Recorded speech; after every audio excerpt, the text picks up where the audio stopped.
Hello, and welcome to Outnumbered the podcast. I'm Bonnie. And I'm Audrey, and we're moms to a combined total of 16 kids, with 2 more on the way. Yes, we know that sounds insane, and it usually is.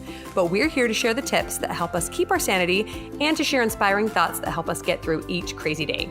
Uninterrupted conversation is foreign to us, but we'll try. And we invite you to join us on our journey as we find joy in the chaos of motherhood.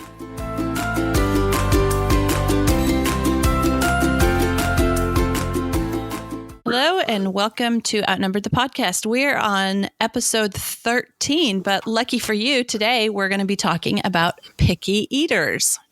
Yes, this is something so many mothers struggle with. I think that most moms have a picky eater at some point or another, and I'm excited to talk about it. Okay. But first, we're going to start with this week's humor segment. And this one's kind of an insane mom moment. So when my 16-year-old was about 5 or 6, she was having trouble eating her food or finishing. She wasn't really being picky, I guess, but she was just not finishing her food on her plate, going through a streak where she wasn't eating. So we would make her, she would always be the last one at the table, and we just, tell her how many more bites she had to eat or whatever. And it was like for a couple weeks, every day a struggle to get her to finish her plate or eat the amount we were asking her to eat. And then one day she just came into the kitchen with a clean plate and she said, "Here, Mom, my food's all gone." And so I was like, wow, great. And, give her a lot of praise. And this goes on for, maybe a week. And I thought, wow, well, I don't know what we did, but we somehow fixed that one. And then there started to be this smell in the dining room, and and we live in the country, and so mice is a thing, and so we thought, oh well, there's a mouse crawled into the crawl space under the basement, and we have to go find it or whatever, and we can't locate this smell. Well, finally we followed our noses to the heat register and opened it up and discovered that there was a whole bunch of food down there. That is so gross. So the little brat had figured out that an empty plate didn't necessarily mean that she had to eat it. She just had to empty her plate. Frustrating, but also resourceful. Smart kid. Yeah. So anyway, I kind of went insane, and I had to figure out how to, I didn't want to reach down there with my hand and clean it out. Like, disgusting. Yeah. All this rotten food. And I didn't want to vacuum it up because then I'd have to clean out the vacuum cleaner. So anyway, yeah, that was a fun one. Good times. All right. So moving on to today's topic, we've split it into 2 parts. Number 1 is our best tips to prevent a picky eater before it happens. And then number 2 is our most successful strategies for getting them to overcome the picky eating habits. Yeah. And even though we have some tips for preventing picky eaters, I don't know that it's ever really possible to completely prevent one. I think all of us will have a kid or 2 at one point or another have a little picky phase. So don't feel bad if that's you. But hopefully some tips we share today can help you out. Right, exactly. I was looking up some numbers on statistics on picky eaters or kid picky eaters, and I don't know how they get these numbers, but it's pretty high. But as moms of almost 9 kids, we just don't have time to be Mrs. Peters from 7 Silly Eaters. Do you guys like that book too? No, I haven't even. Actually, I keep hearing about it, but we haven't read it yet, so I guess we must. That's a really fun book. Need to put it. Yeah, she has 7 kids, and as they come, they'll only eat one specific thing. So poor Mrs. Peters is fixing all these labor-intensive, hand-squeezed lemonade and, homemade fresh bread and all these things. Of course, they wouldn't want, something very basic like an orange. They're going to need something super intensive. Yeah. Right. So then that book has a happy ending. That's a really fun one. You guys should read it. Okay. We'll need to pick that one up. A picky eating book that I really like is one of the Frances books. I don't know if you guys have read those. I think she's a little... I can't even think. Is she a little bear or a little sort of animal? Anyway. Yeah, badger or something. Yeah. Yeah. And she, there's a book where she will only eat bread and jam.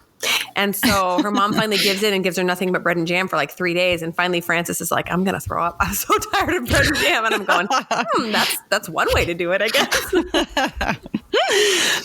So have you had any picky eaters in your family? Oh, yeah, for sure. Some haven't given me much trouble in this arena at all, but other kids have gone through multiple phases. And picky eating isn't necessarily like a one size fits all label. Sometimes one kid will only eat one particular food for a while. One will never, ever try anything that's orange. Like there's as many different varieties of picky eaters as there are children, basically. But we have definitely gone through those struggles and continue to at the present day. Yeah, we've had two sort of picky eaters. Our seventh child, he wouldn't eat anything of his own volition. He had to be fed. Like anything you put on a fork and put in his mouth, he would eat it. He would chew it up, but he would never pick up the fork and feed himself. Like at 3 years old. Well, that's it wasn't for your seventh child because you got nothing better to do than spoon feed a kid. I assigned one of his teenage sisters to him. I didn't have time for that. Smart. Like, hey, you can find some meaning in life by keeping this kid alive. Just feed him. Here's your motherhood practice. Yeah. And then after that, number 8, she was exactly the opposite. She would eat anything if she put it in her mouth herself, but she would not eat anything you tried to put on a fork in her mouth. So that was exactly the opposite. That one seems a little bit easier. Eventually, as long as they can pick up a fork, they're okay, right? Yeah. I think the picky eating that's especially hard is when it involves the method, right? You're going, oh, great. It doesn't matter what I put on your plate. I have to actually spoon feed you or whatever. Right. But picky eating for some reason is one of my pet peeves. Maybe it's just because I have a big family and don't have the time or the patience to cater to it, but it really kind of irritates me. And so, so I try extra hard to not cater to kids that have specific whims because it's just a pet peeve of mine. Right. Exactly. Yeah. So here's one of our best tips to prevent a picky eater. What we do is we're going to have a whole episode coming up on breastfeeding, but I think that has prevented a lot of picky eaters in our family is we do extended breastfeeding and then introduce food a lot later. So we don't do, rice cereal and mushed bananas when they're 3 months old or whatever the recommendation is. We just skip all that and continue with the breastfeeding and introduce foods a lot later. And I think, I don't know, maybe I read some studies about them giving it actually gives their taste buds time to develop because like you eat a bunch of different foods while you're breastfeeding and then they get the taste of that through that. Anyway, I don't remember the scientific part, but it's something that I feel like has worked well for us. Yeah, that's awesome. I have never done much studying in regards to introducing foods later, but we just did that naturally because I got lazier. My first kid can not even hold up his head, and he's 3 months old, and I got him in a high chair like, oh, don't you want some rice cereal? And I'm like, no. So now, just out of laziness, I don't feed my kids any solid for a long, long time. And it does seem to help things. Their adjustment to mouthing food and swallowing it seems to be so much easier. I really don't think they miss out at all on not being introduced solid foods really early on. So, yeah, I've even seen some studies that show things like certain kinds of foods, say nuts, shouldn't be fed to any kids before, say, 1 year old because of the potential of food allergies, or even, I don't know, they think maybe there's a connection between developing food allergies and feeding some of these foods early. But I'd say laziness for the win. Amen, sister.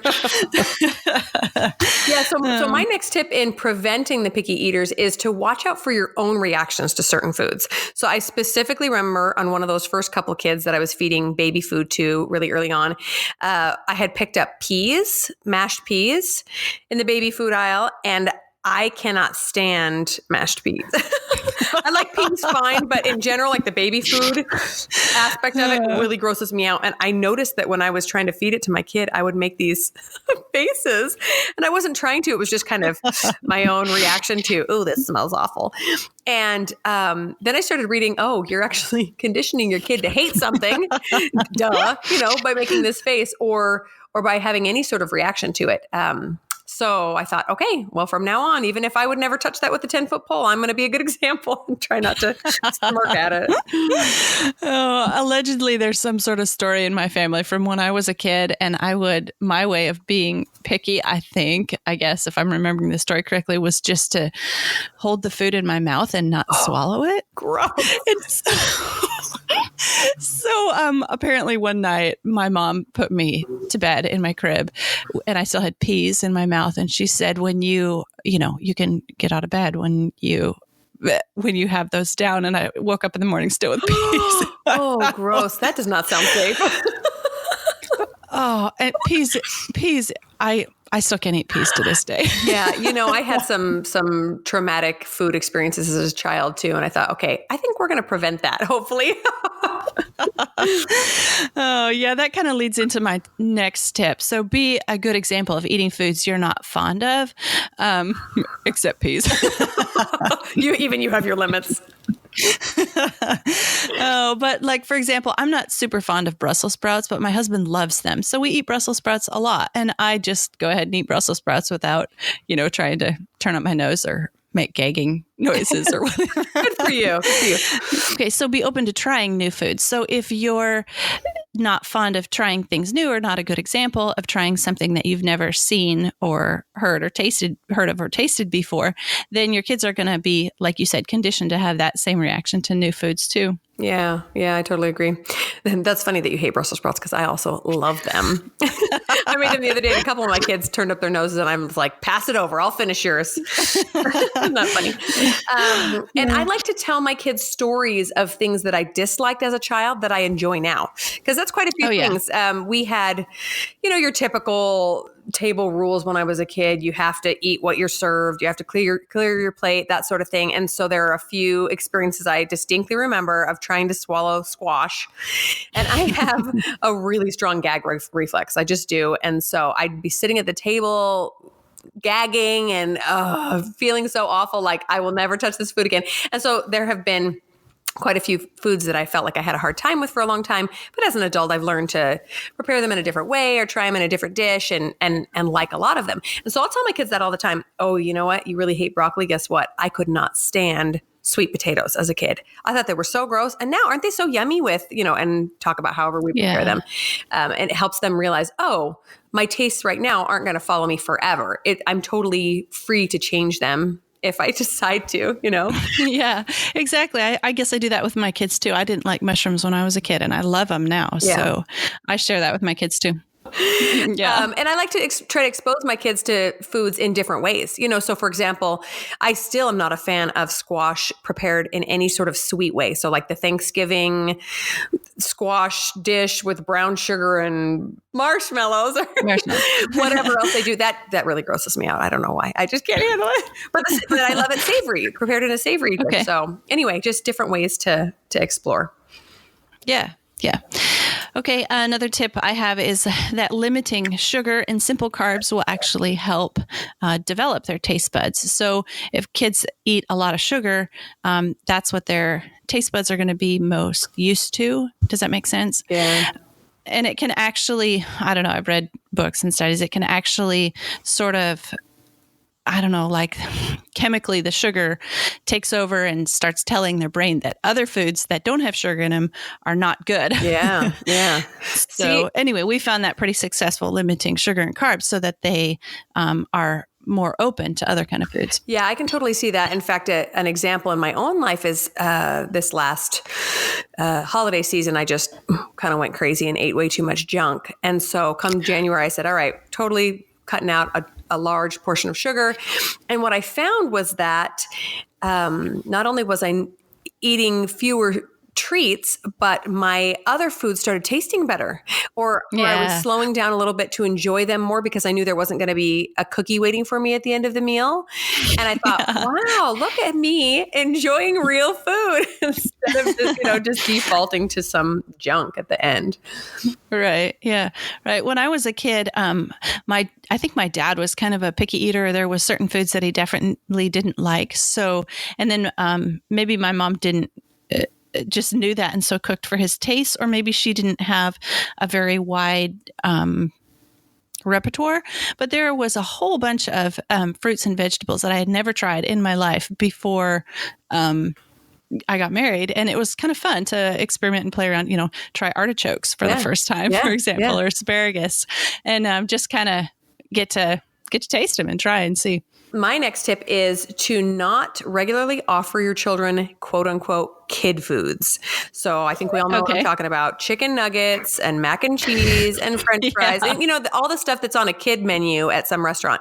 And I'm not saying that, you can't ever feed your kids this stuff, but I have found that if we have anything that is that kind of really simple, typical kid fare, my kid will not touch anything else with a 10-foot pole because there's French fries at the table, Yeah. And so I'm really not a fan of this. I just think it teaches kids, especially like at a big gathering, this is the adult food and this is the kid food. Well, how's a kid ever going to learn to eat the adult food if he never gets a chance, Yeah.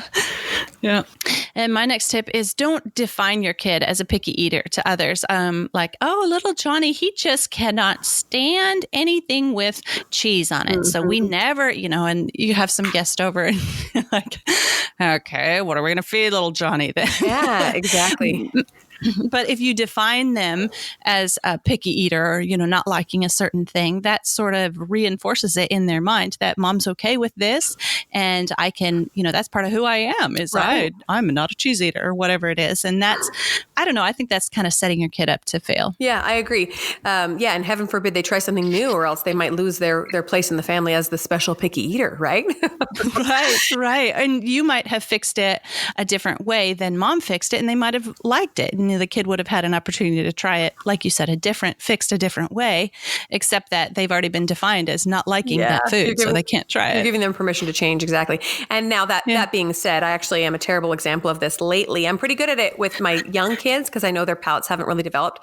But my 9, almost 10-year-old right now is particularly picky, and I just have a bad attitude about it. And so every time she says, "What are you making for dinner?" I pretty much always say something you won't like.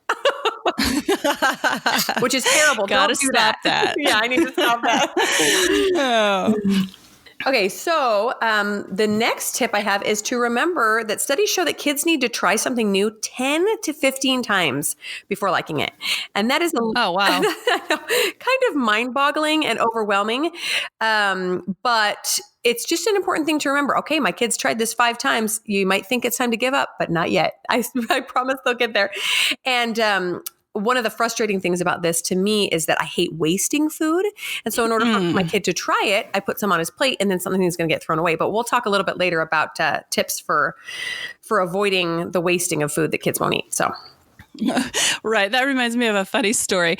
I fixed wild rice for my kids. Oh, I don't know. This is years and years ago, maybe 10 years ago.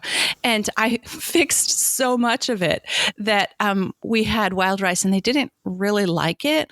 But then it was like we had it incorporated into the next 6 meals because there was so much left over.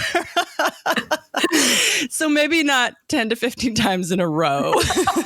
Oh, yeah. Actually, now that you say that was another study I read that if a kid has trouble eating something, or even if they like it, to just mix things up in serving things in a row. So if your go-to side for a kid is carrots, try to do carrots Monday, Wednesday, Friday, and broccoli Tuesday, Thursday. So it gives their little mouths a chance to try something else and then go back and realize, oh, this is the texture I tried before. I just thought that was an interesting tip.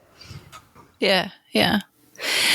And then get them involved in grocery shopping is my next tip, or in meal planning or meal prep. Just get them involved with food, and maybe because they've put the effort in, they'll be more open to trying it. Like, for example, we were at the grocery store the other day and my little boy saw pomegranates and he's like, "What's that, Mom?" And I'm like, I don't know. I've never tried it before. Let's get it and try it. And my husband's really good at that, bringing home, some strange looking dragon fruit or something that you've never tried. And looking up on YouTube how to cut it open and how to prepare it. And then we all try it and everybody's like, oh yeah, okay, I like this or I don't like this or whatever. Yeah, that's a great tip. I still remember grocery shopping for the first couple of times as an adult and realizing how many different foods were out there. And I think we ate a fairly good variety when I was a kid, but there were still things that my mom just never prepared. And like Brussels sprouts, maybe that's why I like them, because we never had them as a kid. And so to look at them and go, interesting, to just be a little bit more adventurous is going to be real helpful to our kids, you know?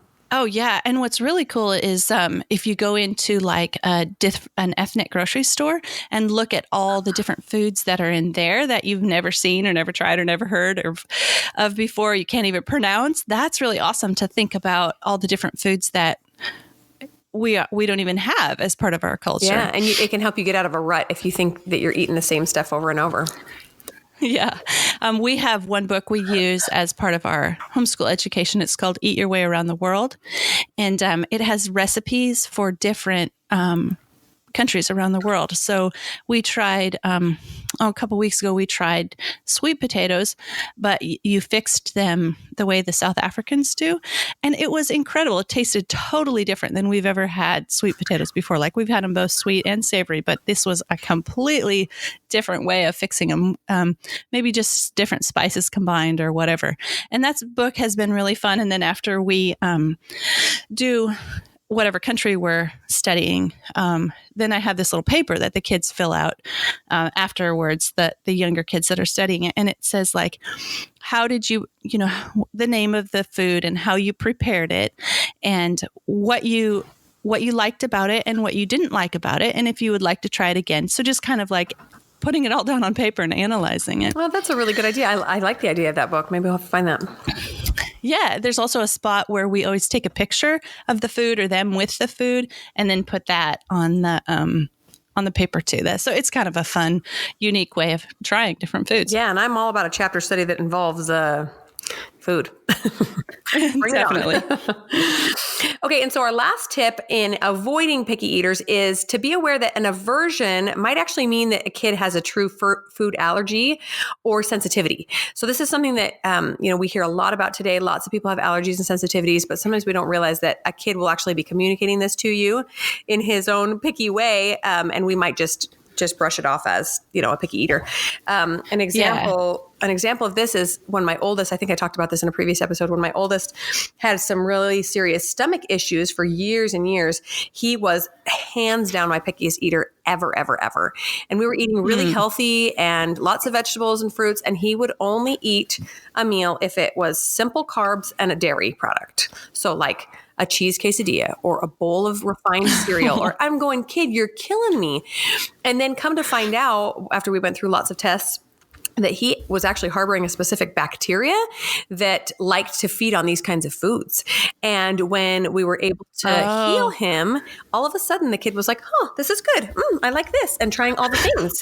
I'm going, that is bizarre. Who would have known that his gut was telling him to eat this stuff because that's what was feeding this harmful bacteria in his body and making him sick. So just something to think about. Right.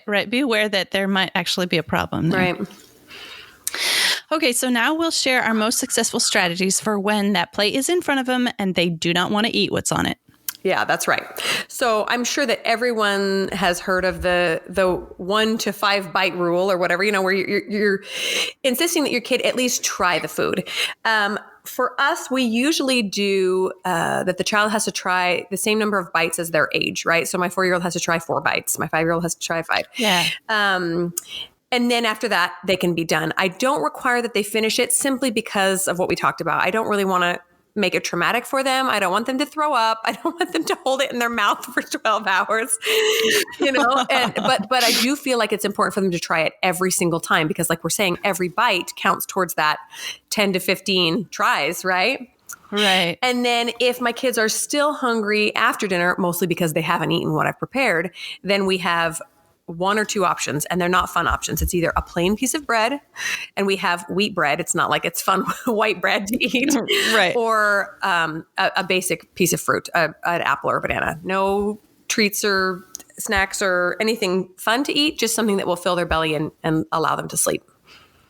Right, exactly. Yeah. So we require our kids, after they've declared that they don't like this thing, whatever it is, to take 3 more bites. Because like you said, it's better than just one bite.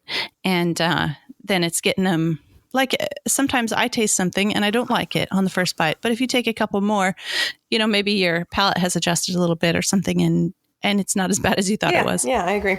Some things that kids might not like about the food, which are important to think about, are both the taste, the texture, and also the smell. So all 3 of those things are really intrinsically connected in how we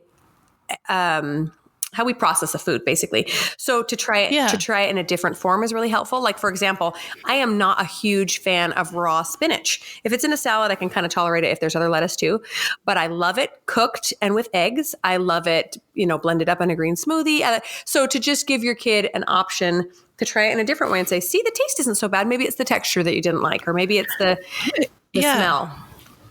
Yeah, beets is a good one because a lot of kids will say they don't like beets, but there are so many different ways to prepare beets that they could try them roasted or pickled or boiled or, stir fried, or all these different ways you could try beets. Yeah, it's funny that you bring that up, actually, because I was a beet and a cabbage hater before I went and lived in Russia for a year and a half. So that was kind of a problem at first. I'm going, all these people eat is beets, cabbage, and potatoes. Like, how am I going to survive? But the way they prepared it in almost every instance was delicious. And it had been something that was totally foreign to me, all their different methods of preparation. And I came home really enjoying it. Now, there's still ways that those 2 things can be prepared that I dislike, but it was a really eye-opening experience to go, oh, these different flavors. I've never tried it like this. So...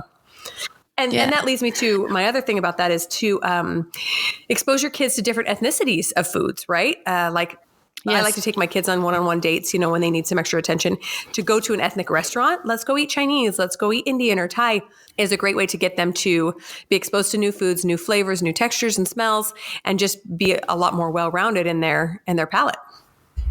Right, exactly. My kids absolutely adore sushi. And I never had sushi until, like I said, I was married. Then I was like, kids, where are you getting this from? But they love sushi. Yeah, my kids the same way. I never had it until I was probably 25. And my kids ask for it every week. And I'm like, I have 8 children. I can't afford sushi every week. I know. We've actually learned how to make sushi ourselves. And we'll do that, once every 3 months or something, just for a special treat. And we'll have an only sushi meal. And those brats can eat as much sushi as I can roll. That sounds delicious. It does sound like a lot of work. You get them involved. Put one kid on chopping up, the cucumber, and one kid on, doing whatever. And it's just fun thing. You got an assembly line going. Yeah.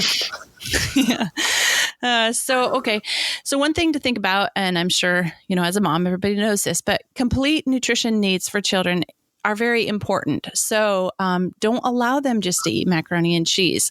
Don't buy it. If the only thing they'll eat is macaroni and cheese, quit buying it. You're in charge of that. So, if they only eat macaroni and cheese and you don't buy macaroni and cheese, then they're going to have to eat something else. Yeah, exactly.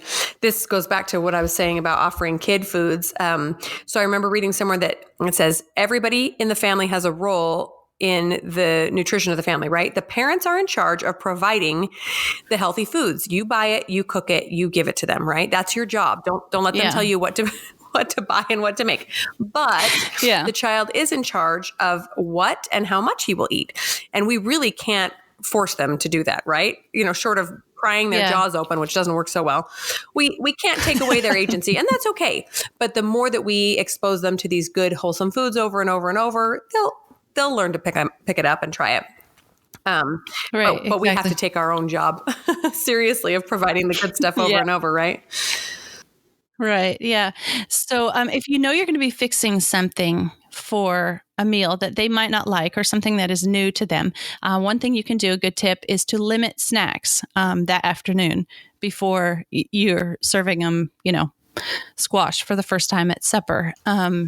If their tummy is already full of snacks they've been eating all afternoon, they're less likely to be open to trying that new food. For sure. I know that. I know that's true. When I'm extra hungry, I will eat anything. I don't care if I like it or not. And also on that note, I've noticed that if we have a side that I know my kids will just go crazy for, like garlic bread, they're obsessed with garlic bread, then I will put that on the table just a few minutes after they've already started eating the main dish. So I'll give them the main dish and I'll say, Ooh, good look, tip. I almost forgot the bread. And then I bring it out because otherwise my kids will eat 3 pieces of bread and then they're done, So, that's kind of like, here's your little treat. You can have your garlic bread now because you've already eaten a few bites of real food. Yeah. My next tip is to offer a wide variety of food. So your plate, you don't have to offer every color of the rainbow every meal, but if everything on your plate is one color, that should be a good clue that you're not offering a big enough variety of food. So if you've got, white mashed potatoes and white rice and white chicken and, something else, a white roll, then maybe you're not offering enough variety in there. So that was one trick my mother-in-law taught me, was that the food, like at a restaurant, you go to a restaurant and they put those meals together, they say, okay, you're going to have a steak and you're going to have, whatever sides with it. And they've planned those partly because of presentation and the way it looks and the colors that are on your plate. So that's something to keep in mind on offering your kids food. Offer them a wide variety and think of different colors and textures and flavors when you're cooking the meal too, because those are all things that they might be more open to trying, or at least get a little nutrition through one of the things you're offering. Yeah, I love that. When you think of the rainbow of foods, I noticed that there are definitely certain things that we eat a lot more of. We eat a lot more red and orange than purple and blue. There's actually blue fruits and vegetables, so it's interesting to expose yourself to new things like that. And that actually reminds me of one thing I wanted to mention, is that don't be too hard on yourself when your kids seem to be stuck in a rut for several days at a time. I remember a doctor telling me to just be a little more cognizant of what they're eating over like a week or two instead of a day. So one day my toddler may only eat bread. Like that's just all she wants. And she refuses to eat anything else. I'm not going to freak out about that day. If it goes on to day 2, 3, 4, then maybe I'm going to say, okay, no, we're not having any bread anymore, but just to realize that sometimes their complete nutrition looks like more like a 3-4 day cycle instead of like us, we want to have a balanced meal at every single meal. But for a toddler, that might not be as realistic. Yeah, that's a good note. Also, one of my tips for helping picky eaters make sure they get that full nutrition is green smoothies. I know these are really hip and trendy right now, but it's for good reason. They're really good. It's easy to put just about anything in there and get your kid to try it. So we first tried them when my oldest was going through his stomach issues and he was really little. And I remember I paid him $0.25 to just try a sip because he refused to touch it because it was green.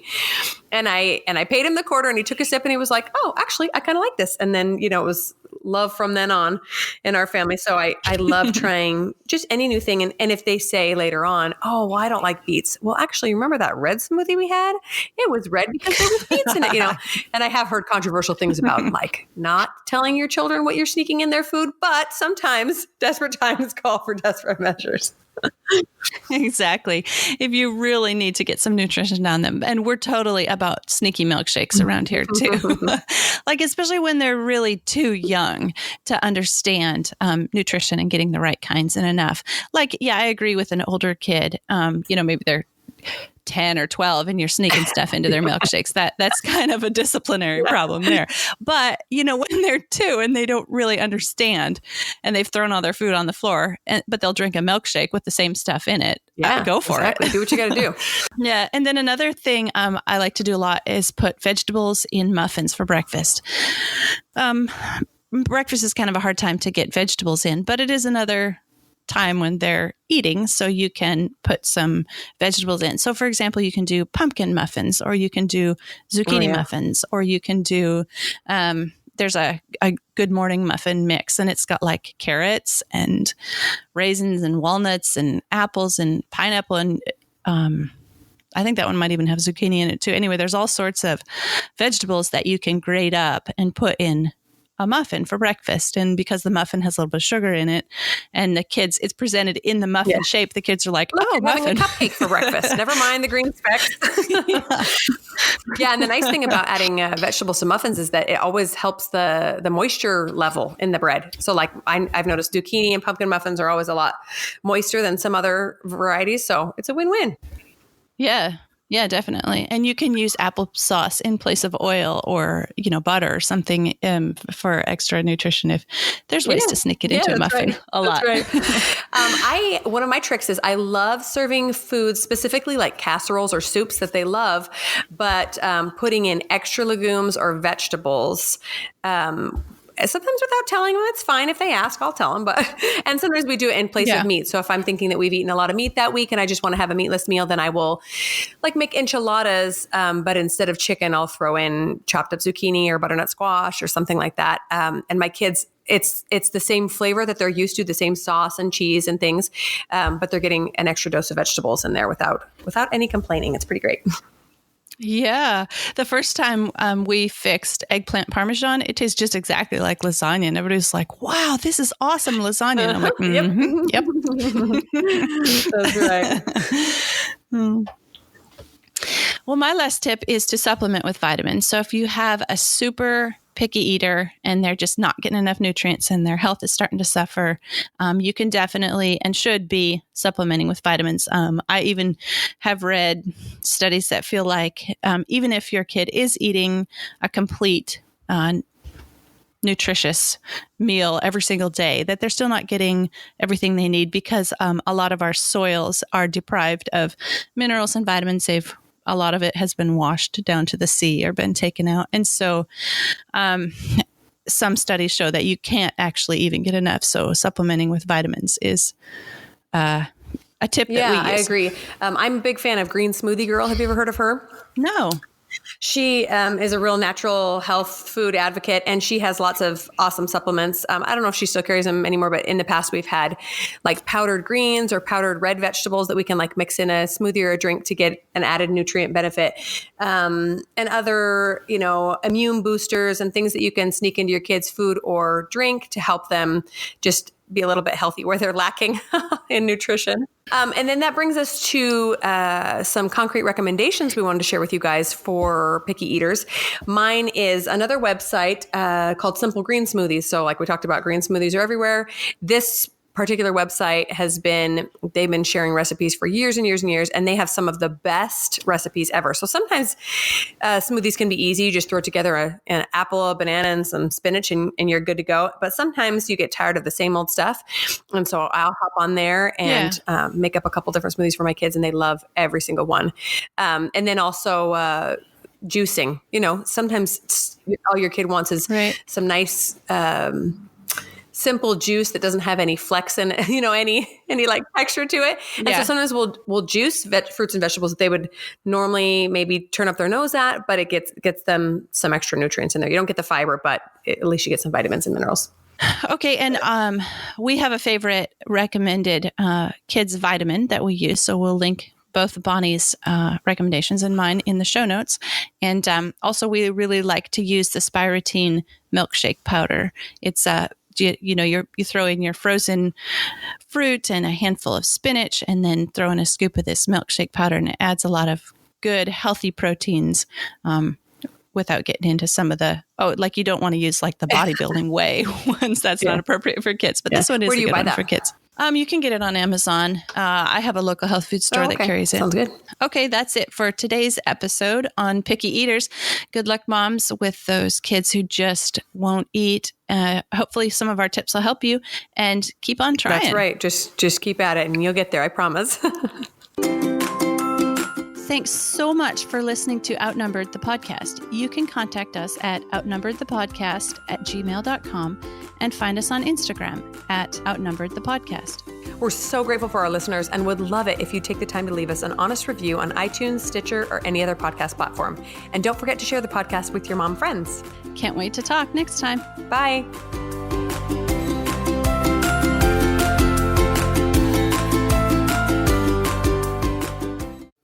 Oh, excuse me.